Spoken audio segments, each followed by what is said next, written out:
Welcome, foolish mortals. So the Haunted Mansion is probably my favorite ride of all time.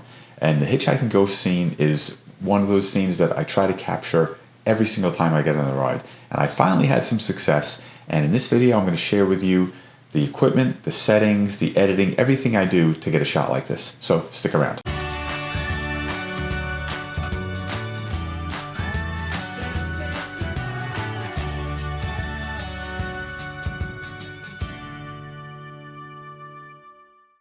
When I went looking for images to put this video together, I went into where I have my Haunted Mansion shots and my dark ride shots from the Haunted Mansion, and I found I have one photo of the Hitchhiking Ghosts that I'm really happy with after years and probably hundreds of times being on the ride. I have one shot that I like. It's a really tough shot to get. The real problem with it is, you're really pushing the limits of your camera as far as the high ISO, the aperture, the shutter speed, and you're in motion and trying to capture the focus and capture that scene where you only have a few seconds as you're going through there in motion is really very difficult, but it's a lot of fun trying to get this. So let's jump into the computer. I'm going to show you the settings that I use. I'm going to show you the editing that I do, and I'm just going to talk to you about what I needed to do to get a shot like this. So this shot was taken in September of 2014. I was using my Canon 5D Mark III, and I used a Sigma 35mm 1.4 art lens, which is really a great lens for dark rides. My settings, I had the ISO cranked all the way up 25,600.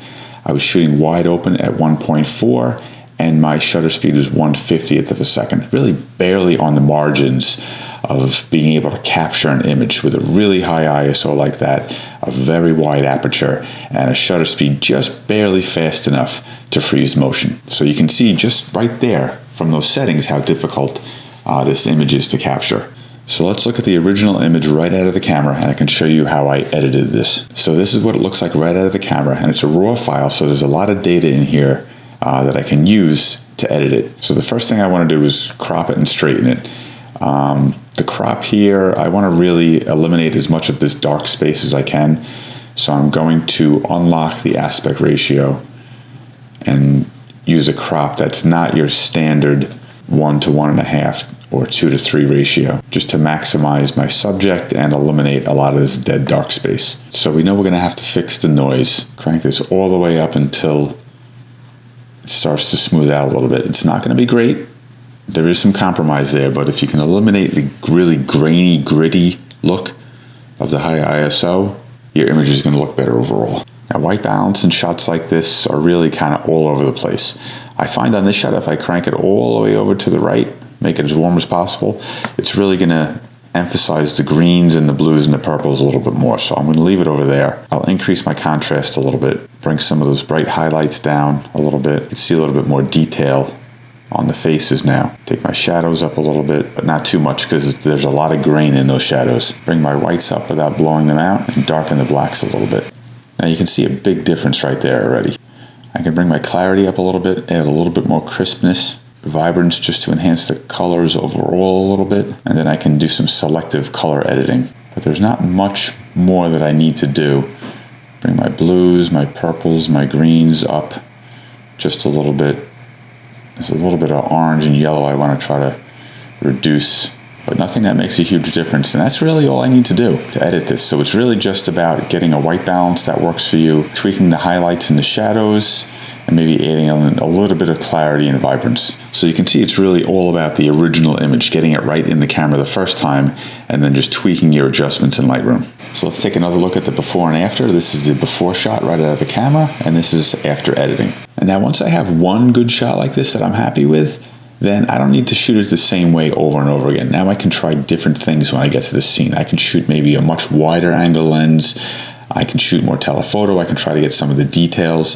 Here's a shot that I took last year using a 200mm 2.8 lens.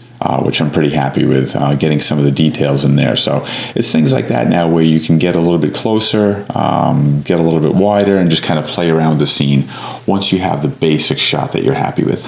But those are the settings that you need. Once you have your settings dialed in, then it's just a matter of capturing the shot in the moment. Like I said, it's a tough shot to get because you're in motion, you're going pretty fast, you only have about 5 seconds to get this shot, and you need to try to focus. Autofocus doesn't always work on this scene. Manual focus is probably your best bet, but you really need to be able to manually focus while you're moving and while you're trying to get the shot. It's really kind of a difficult thing to do. So I shot this using autofocus. It works fairly well once in a while, but not all the time. So you have to be prepared to not get this shot. And there's been plenty of times we've gone through this ride, missed some shots that we wanted, especially this one, and then just gotten right back on the ride afterwards. It's worth it. It's a lot of fun to ride this ride anyway. So riding over and over again really isn't much of a burden. So I hope you found that interesting. Grab your camera and go give it a shot. If you have any questions or anything you want to tell us, put it in the comments below. We'd love to hear from you. Please give this video a thumbs up if you liked it and subscribe to the channel. Click on that little notification bell. This way you get notified every time we post a video. Thanks for watching, foolish mortals, and I'll see you next time.